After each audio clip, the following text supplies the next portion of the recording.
Muy buenos tiempos tengan todos ustedes. Mi nombre es Omar Moreno Almazán, doctor en psicología adscrito a la UNAM, Campus Iztacala, y en esta ocasión me presento con ustedes para presentarles un trabajo titulado Programa de Formación para la Evaluación del Riesgo Suicida en Personas Privadas de la Libertad. Este trabajo está adscrito al eje temático de intervención psicológica en problemas contemporáneos y se ha realizado conjuntamente con la coordinación de la licenciada Dulce María Velasco Hernández y de otros tantos colegas, profesores, egresados y alumnos que han sido partícipes de este proyecto. Pero para poder comenzar a hablarles de él, vamos a ver algunas de las preliminares básicas.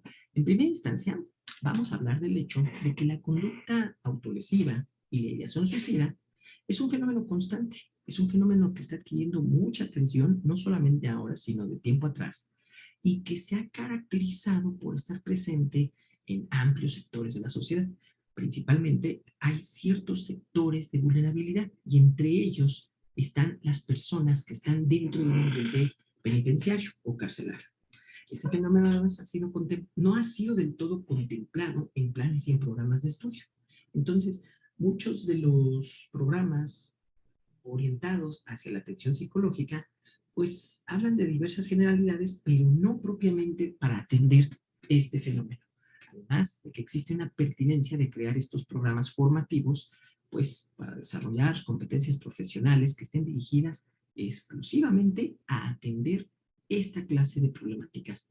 Y bueno, pues no solamente estamos hablando de programas caracterizados dentro de la tradición presencial, sino que también estamos hablando de programas formativos que caen dentro de la virtualidad.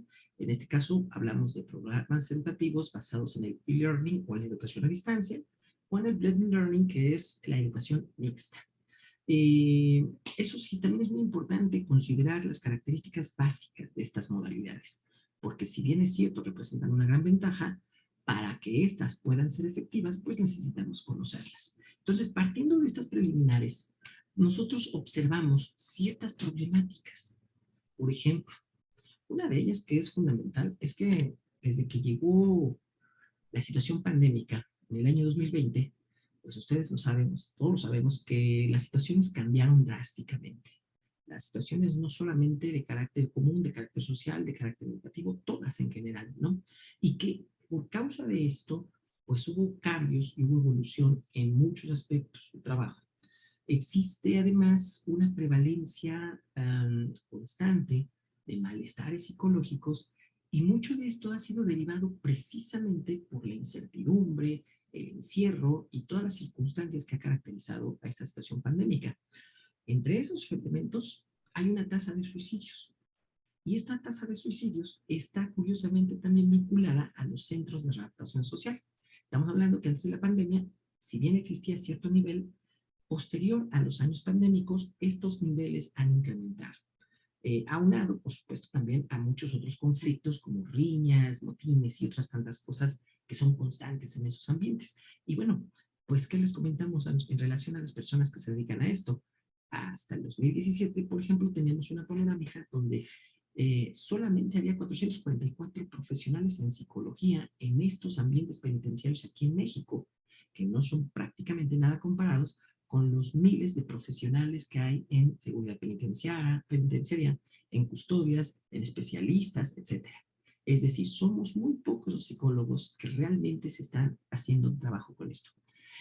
El confinamiento, pues, por ende, también ha obstaculizado la implementación de estos programas, tanto en la formación, en la implementación, en la intervención y demás. Pero bueno, vamos saliendo de esa cuestión y por ende, uno de los objetivos que se planteó dentro de este proyecto, que además se suscribe a un proyecto PAPIME, que es aquí de la UNAM, fue el de diseñar y el de aplicar un programa de formación profesional en psicología a partir de un modelo de enseñanza mixta con dos principales condiciones u orientaciones. Por un lado, la evaluación y por otro lado, la intervención en el ámbito de la conducta autolesiva y de la ideación suicida y dirigido a personas privadas de la libertad. Para poder nosotros hacer este armado de este programa, pensamos en un curso de especialización que no fue abierto, sino que fue dirigido solamente a personas que cubrían cierto perfil académico y profesional. egresados, sí, y alumnos de séptimo semestre en adelante, pero con ciertas características y dominios de conocimiento. ¿Cómo se hizo este programa? Bueno, se armó un programa bajo un modelo instruccional, que fue el modelo instruccional de Merrill. Es un modelo que nos permite abordar temáticas formativas a partir de plantear problemas y que este planteamiento nos permite generar una inducción gradual para que los alumnos vayan adquiriendo competencias para resolver estos problemas. Utilizamos como un recurso principal para esta fase virtual una plataforma educativa virtual en Moodle, una plataforma que nos ofrece los servicios de aquí de la UNAM, principalmente de un consorcio universitario denominado QB.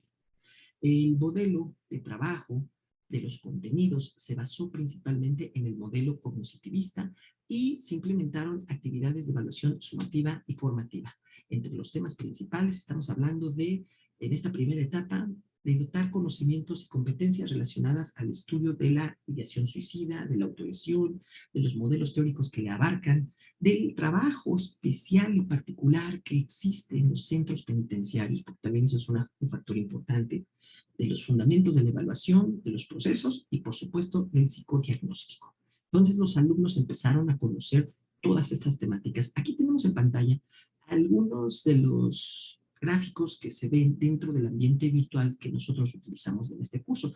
Todo este ambiente fue diseñado, implementado y desarrollado pues, por colegas principalmente en psicología, que estuvieron partícipes en esta condición. Aquí vemos la portada juntamente con el conjunto de unidades que fueron trabajándose. Y vemos que en esta parte virtual se implementaron recursos y actividades digitales, tanto sincrónicas como asincrónicas, que fueron permitiendo el desarrollo de los contenidos para todos los alumnos. Aquí vemos algunos elementos formativos y también algunos elementos evaluativos, como este que era un examen. También hubo una parte presencial, es decir, los alumnos que se interesaron, la gente que se interesó, cursaron una primera etapa en una modalidad virtual y quienes egresaron pasaron a una etapa en escenario práctico. Esta se realizó en reclusorios aquí en la Ciudad de México, en el cual consistió en que todos esos conocimientos adquiridos ahora iban a ser aplicados en un escenario real dentro de estos ambientes penitenciarios. ¿Qué encontramos? ¿Cuáles fueron los principales resultados? Bueno, en principio se crearon paquetes de contenidos curriculares, es decir, se trabajaron contenidos actualizados que no están del todo dirigidos hacia ambientes penitenciarios. Si bien la ideación suicida es un tema que se ha abarcado mucho, el tratarlo en estos ambientes es un poquito complicado, al menos en nuestro país. Entonces, bueno, se tienen contenidos curriculares ya orientados a eso. Se tiene una plataforma virtual que ya funcionó en una primera etapa. De esta también se incluyeron actividades sincrónicas, actividades asincrónicas, y estas en su mayoría generaron más del 90% de asistencia de quienes se inscribieron. En este curso, que se ofertó en su primera etapa, hubo 54 postulantes, de los cuales se aceptaron 30. De estos 30 terminaron totalmente 22. Y hubo en todo esto una aprobación aproximada del 67% en toda la ingeniería del curso, ¿verdad? Y se trabajó como decíamos, en 2 etapas, unas 17 semanas en trabajo virtual y 5 semanas en trabajo presencial en ambientes penitenciarios. Con esta parte se evaluaron a más de 100 personas privadas de la libertad, aplicándoles instrumentos especializados, procesos formativos de evaluación que nos ofrecieron indicadores acerca de los perfiles de personalidad, acerca de las tendencias e ideaciones hacia la conducta autolesiva e ideación suicida.